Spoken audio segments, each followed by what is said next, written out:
In a world obsessed with attention, luxury, and loud success, one of the richest men on earth chose invisibility. No supercars, no private jets on Instagram, no need to prove anything. While others spend money to look successful, he let money work quietly for decades. This isn't humility, it's strategy. And today, Warren Buffett explains why real wealth moves in silence. I've been called a lot of things over the years: frugal, cheap, out of touch, old-fashioned. And you know what? I don't really mind any of those labels, because I've also been called something else, one of the richest people in the world. And I think there's a connection there, a pretty direct connection, actually. See, I've never looked rich, never acted rich, never lived like most people think rich people should live. I drive old cars. I live in the same house I bought in 1958 for $31,500. I eat at McDonald's for breakfast. I wear cheap suits. To most people looking at me, I probably look, well, ordinary, maybe even broke, and that's exactly how I like it. Today, I want to talk about something that most people completely misunderstand, something I call stealth wealth, the art of being rich while looking broke. And more importantly, why acting broke is actually one of the fastest ways to become rich. This is going to challenge everything you think you know about wealth, everything society tells you about success, everything your friends and family might expect from you. But if you can embrace this concept, if you can really internalize what I'm about to share with you, it will change your financial life forever. So let me start with a question. Why do most people want to be rich? Think about it for a moment. Really think about it. For most people, it's not actually about the money, it's about what the money represents: status, respect, admiration, proof that they've made it. They want to be rich so they can show people they're rich. The big house, the luxury car, the designer clothes, the exotic vacations. They want everyone to know they've succeeded. And that right there, that's why most people never actually become rich, because they're spending all their money trying to look rich instead of actually being rich. Let me tell you something I learned a long time ago. Real wealth is invisible. You can't see it. You can't show it off. It's numbers in an investment account. It's ownership in businesses. It's assets that quietly compound year after year. The stuff you can see, the cars, the houses, the clothes, that's not wealth. That's the opposite of wealth. That's spending. That's consumption. That's money leaving your pocket, never to return. So here's the first stealth wealth hack, the foundation of everything else. Train yourself to value being rich over looking rich. This sounds simple, but it's incredibly hard for most people. Because we're social creatures. We care what others think. We want respect and admiration. And society has trained us to believe those things come from visible displays of wealth. But here's what I've learned. The respect and admiration from looking rich, it's shallow. It's temporary. It's from people who don't really matter. The respect that comes from actually being rich, from having real wealth, real security, real freedom, that's different. That's respect from people who understand what matters. That's respect that lasts. When I was young, I could have bought fancy cars. I was making good money, but I chose not to. I drove modest cars. And you know what? Some people looked down on me. They thought I was cheap or unsuccessful. But I didn't care, because I knew something they didn't. Every dollar I didn't spend on impressing them was a dollar that was compounding in my investment account. Every year I drove an older car was another year my wealth grew. And decades later, where are those people now? Most of them are still working, still struggling, still trying to keep up appearances. And I'm financially free. I have more wealth than I could ever spend. I can do whatever I want. So who made the better choice? The person who looked successful or the person who became successful? That's the first hack. Value being rich over looking rich. and everything else flows from that fundamental shift in mindset. Now, let me talk about the second hack. And this one's practical and powerful. Drive a car that's at least 5 years old and buy it with cash. Cars are one of the biggest wealth destroyers there is. Not because you need a car, most people do need transportation, but because of how people buy cars. They finance new cars, luxury cars, cars they can't afford. And they justify it by saying, I work hard, I deserve a nice car. Or, a car is important for my image. But here's the math. Let's say you buy a $40,000 new car with a 5-year loan at 5% interest. Your monthly payment is about $750. Over 5 years, you'll pay about $45,000 total. And at the end, your car is worth maybe $20,000. So you've spent $45,000 to own something worth $20,000. You've lost $25,000. Now let's say you take a different approach. You buy a 5-year-old version of that same car for $20,000. You pay cash. And you invest the $750 you would have been spending on car payments. Over 5 years at 10% returns, that $750 a month becomes about $57,000. So you've gained $57,000 instead of losing $25,000. That's an $82,000 difference.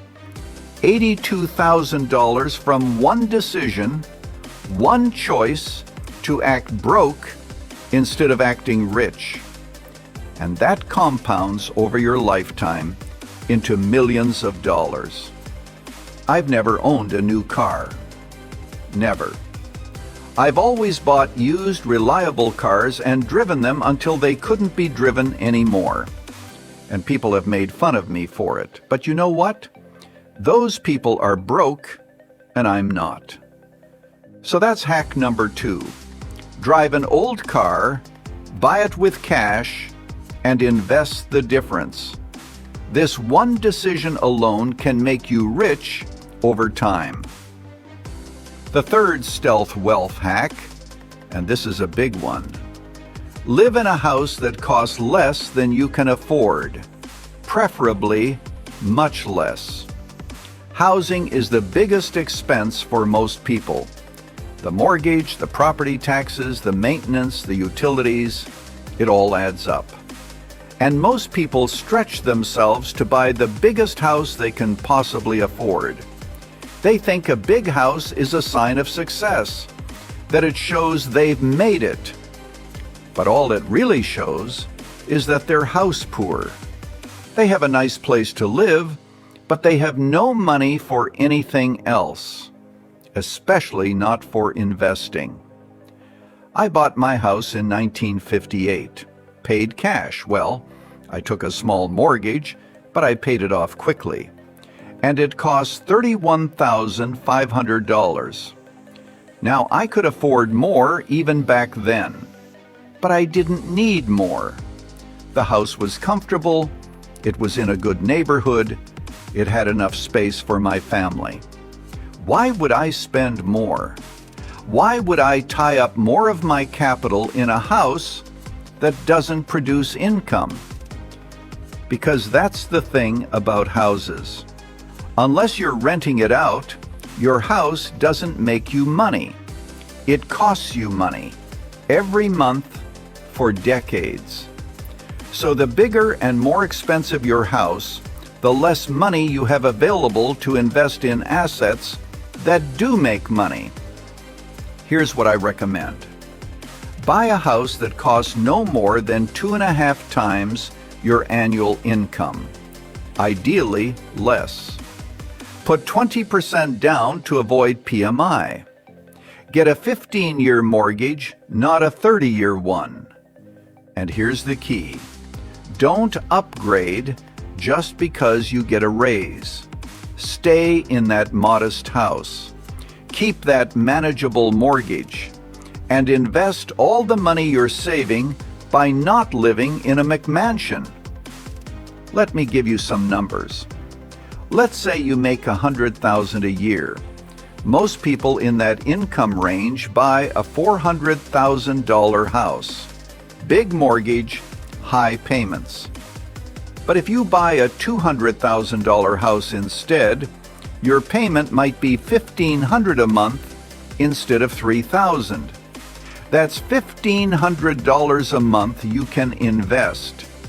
Over 30 years, at 10% returns, that's about $3 million. $3 million from choosing a modest house instead of an impressive one.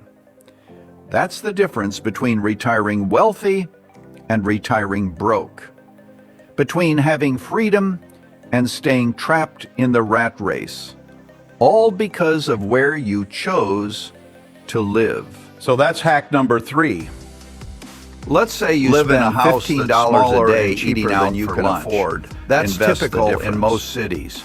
Over a year, that's about $3,750. And this one's simple, but most people won't do it. Doesn't sound like that much, right? Instead of eating out. But if you packed lunch instead, now I know what you're thinking. It costs you $3 in groceries. We're talking about $750 a year. That's your advice. You're saving $3,000 a year because this is about more than just $3,000 a year. Over 40 years of your working life at 10% returns, that's about $1.3 million. $1.3 million. From packing lunch, from looking cheap, from doing what your coworkers probably make fun of. I eat at McDonald's for breakfast most mornings, have for years. I get a sausage McMuffin, maybe some hash browns. Costs a few dollars. And people think it's funny, the billionaire eating at McDonald's. But you know what? That breakfast costs about the same as packing something from home. It's fast, it's consistent, it's cheap. Why would I spend $20 at some fancy place when a few dollars gets me what I need? This principle applies to everything. Coffee. Make it at home instead of spending $6 at Starbucks. Clothes. Buy them on sale or secondhand instead of paying retail. Entertainment. Find free or cheap options instead of expensive ones. Every single one of these small decisions adds up. Individually, they seem insignificant, but collectively, over decades, they're the difference between wealth and poverty. Most people think it's just $5, it doesn't matter. But it does matter, because $5 invested becomes $10, then $20, then $40. Over decades, that $5 becomes thousands. So that's hack number 4. Be cheap about daily expenses. Pack lunch. Make coffee at home. Look broke in the small things. Get rich in the big picture. The 5th stealth wealth hack, and this one requires discipline, never finance anything except a modest house and education. Let me be clear about this. Consumer debt is poison. Credit cards, car loans, personal loans, financing furniture or electronics or vacations. All of it is destroying your wealth faster than you can build it. When you finance something, you're doing 2 terrible things. First, you're paying interest, which means you're paying more than the item costs. Second, you're removing money from your future that could have been invested. It's a double hit. You're losing on both sides. And the companies lending you money, they're getting rich off your impatience. Wealthy people don't finance consumer goods, ever. If they can't afford to pay cash, they don't buy it. Simple as that. Now, I said there are 2 exceptions. A modest house is one, because owning a home you can afford with a manageable mortgage often makes sense. The key word being modest and manageable. The other exception is education, but only education that has a clear return on investment. A degree that will increase your earning power significantly, not just any degree. And even then, you want to minimize student debt as much as possible. But everything else? Pay cash or don't buy it. I've never carried credit card debt in my life, never financed a car, never taken a personal loan. If I wanted something and didn't have cash for it, I waited until I did, or I decided I didn't need it after all. That discipline, that willingness to delay gratification, that's what separates the rich from the broke. Most people want everything now. They can't wait, so they finance it and pay dearly for that impatience. Wealthy people are willing to wait, to save up, to go without temporarily so they can have financial freedom permanently. So that's hack number 5. Never finance consumer goods. Pay cash or don't buy it. This one decision will save you hundreds of thousands in interest over your lifetime. The 6th hack, and this one's about mindset. Dress like you're one level below your position. What do I mean by that? If you're an executive, dress like a manager. If you're a manager, dress like an entry-level employee. Don't dress to impress. Dress to be practical and save money. Now, I'm not saying dress poorly or unprofessionally. I'm saying don't spend a fortune on clothes just to look successful. Buy good quality, but buy it on sale. Buy classic styles that last for years, not trendy items that go out of fashion. I've worn cheap suits my whole life. I'm not a fashion icon. I don't care about designer labels. A suit is a suit. As long as it fits and looks professional, that's good enough. But most people, especially as they climb the career ladder, they feel pressure to dress the part. Expensive suits, designer shoes, luxury watches. They think it's necessary for their career. But here's the truth. If you're good at your job, people will respect you regardless of what you wear. And if you're not good at your job, expensive clothes won't save you. I've done business with people wearing jeans and t-shirts, and I've done business with people wearing $5,000 suits. You know what matters? Their competence, their integrity, their track record, not their wardrobe. So don't fall into the trap of dressing to impress. It's expensive, it's unnecessary, and every dollar you spend on clothes is a dollar not working for your financial freedom. That's hack number 6. Dress one level below your position. Save money. Invest the difference. The 7th hack, and this one's powerful. Associate with people who don't judge you for living below your means. Here's something most people don't realize. Your peer group has an enormous influence on your spending. If you hang around people who spend a lot, who value expensive things, who judge others by their possessions, you're going to feel pressure to keep up. But if you hang around people who value wealth over status, who respect frugality, who understand that looking broke is a path to being rich, then you'll feel supported in your choices. I've always surrounded myself with people who think like me. Charlie Munger was the same way. Frugal, practical, focused on real wealth, not appearances. We reinforced each other's values. But I've also known people who had to distance themselves from friends and even family because those relationships were financially toxic. People who would make fun of them for driving old cars, who would pressure them to spend on expensive dinners or trips, who made them feel cheap for being financially responsible. And sometimes you have to make a choice. Keep those relationships and stay broke, or protect your financial future and find better influences. That's not easy. It's one of the hardest parts of building wealth, but it's necessary. Because if the people around you are constantly pulling you towards spending, you'll never build wealth. You'll always be trying to keep up with them. So choose your friends wisely. Spend time with people who support your financial goals, even if those goals seem weird to everyone else. People who won't judge you for packing lunch or driving an old car or living in a modest house. Those people are rare, but they're out there. Find them. Build relationships with them. They'll make your journey to wealth so much easier. That's hack number 7. Surround yourself with people who support stealth wealth. who value being rich over looking rich. The eighth hack, and this is practical, learn to enjoy free or cheap entertainment. Entertainment and leisure are huge budget killers for most people. Concert tickets, sporting events, expensive restaurants, bars and clubs, exotic vacations. It all adds up fast. And people justify it. They say, I work hard, I deserve to enjoy life. I can't just save every penny and never have fun. And that's fair. You should enjoy life. But enjoying life doesn't require spending a fortune. There are thousands of ways to have fun that cost little or nothing. I've never been to an expensive resort, never felt the need. I'm perfectly happy reading a good book. That's my idea of a great evening. A book costs $10 and gives me hours of enjoyment.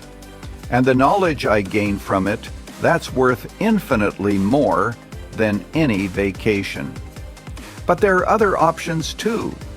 Free concerts in parks, hiking, museums on free days, game nights with friends, cooking dinner at home instead of going to restaurants, library books, podcasts, YouTube videos. The happiest people I know aren't the ones spending the most money on entertainment. They're the ones who've learned to find joy in simple, inexpensive things. And financially, this makes a huge difference. If you can keep your entertainment budget to a few $100s a month instead of a few thousand, that's money you can invest. Money that compounds. Money that builds your freedom. Over a lifetime, the difference between someone who spends $2,000 a month on entertainment and someone who spends $200 is enormous. We're talking millions of dollars in investment growth. So that's hack number 8. Find cheap ways to enjoy life. Don't sacrifice happiness, but don't waste money either. The 9th hack, and this one's subtle but important. Maintain the same lifestyle even as your income grows. This is hard, really hard, because as you earn more, you'll feel entitled to spend more. You'll think, I'm making 6 figures now. I can afford a nicer place, a better car, nicer things. But that's the trap. That's lifestyle inflation. And it's what keeps most high earners broke despite their high incomes. Wealthy people do the opposite. They keep their expenses stable even as their income grows. So the gap between earning and spending gets bigger and bigger. And that gap, that's what becomes wealth. When I started making serious money, I didn't change my lifestyle. I kept living in my same house, driving my same car, eating at the same places. Because I didn't need more, I was happy with what I had. And all that extra income? It went into investments, into building Berkshire, into compounding my wealth year after year. Most people can't do this. They get a raise and immediately their spending increases to match. New car, bigger apartment, more expensive restaurants, and they're back to living paycheck to paycheck, just at a higher level. So here's what you do. When you get a raise, pretend you didn't. Keep living exactly like you were. Take that entire raise and invest it immediately. Set up automatic transfers so you never even see the money.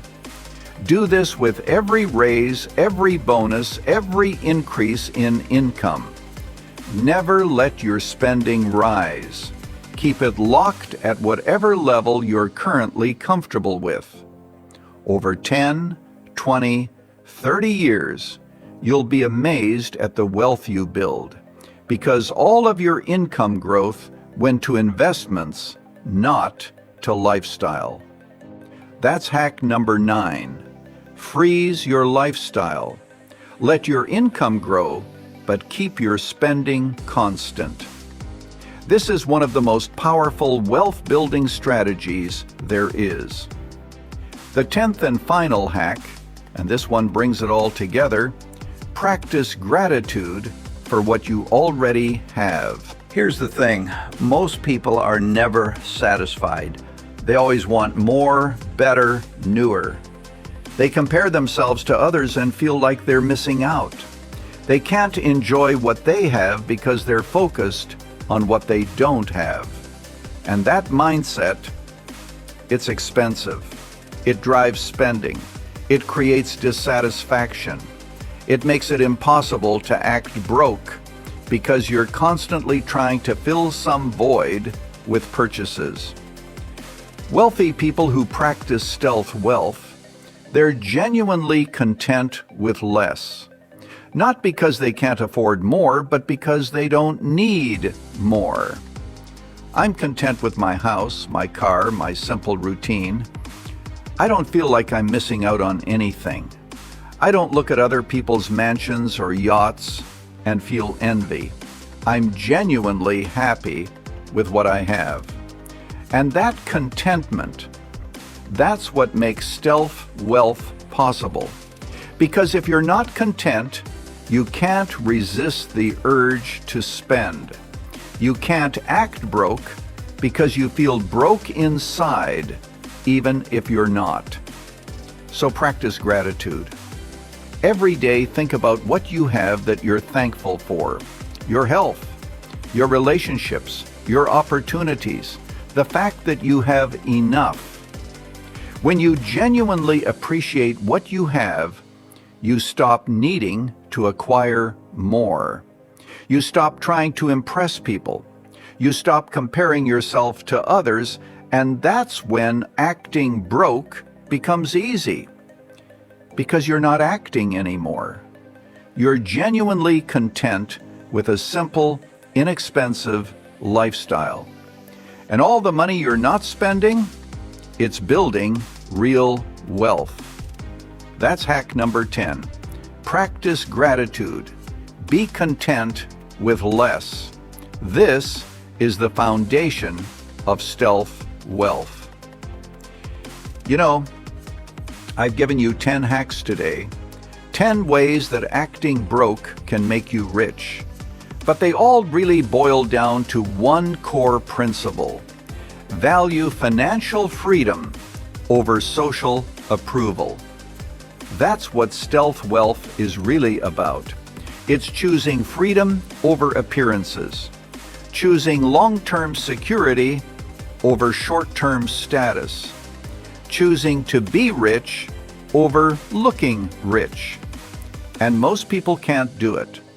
They're too worried about what others think, too concerned with keeping up with their peers, too attached to the idea that success must look a certain way. But the people who can embrace stealth wealth, they're the ones who actually become wealthy because they're not wasting money on appearances, they're investing it, growing it, compounding it year after year. I've lived this way for 94 years, and I can tell you, it works. It absolutely works. I'm living proof that you can become one of the wealthiest people in the world while looking completely ordinary. So here's my challenge to you.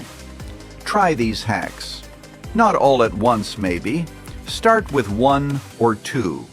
Drive an older car, live in a smaller house, pack your lunch, dress simply. See how it feels. Notice what happens to your bank account. Watch your investments grow. Experience the freedom that comes from not caring what others think. It won't be easy at first. People will judge you. They'll think you're cheap or unsuccessful. They might even feel uncomfortable around you because your choices challenge their own spending habits. But ignore them, because in 10 years, 20 years, 30 years, you'll be financially free while they're still working, still stressed about money, still trying to keep up appearances. Stealth wealth isn't about being cheap. It's about being smart. It's about understanding that real wealth is invisible, that the best things in life aren't things at all. And most importantly, it's about having the courage to be different, to act broke when you could act rich, to save when you could spend, to build when you could consume. That courage is rare, but it's rewarded, richly rewarded, with wealth that lasts, with freedom that compounds, with a life lived on your own terms.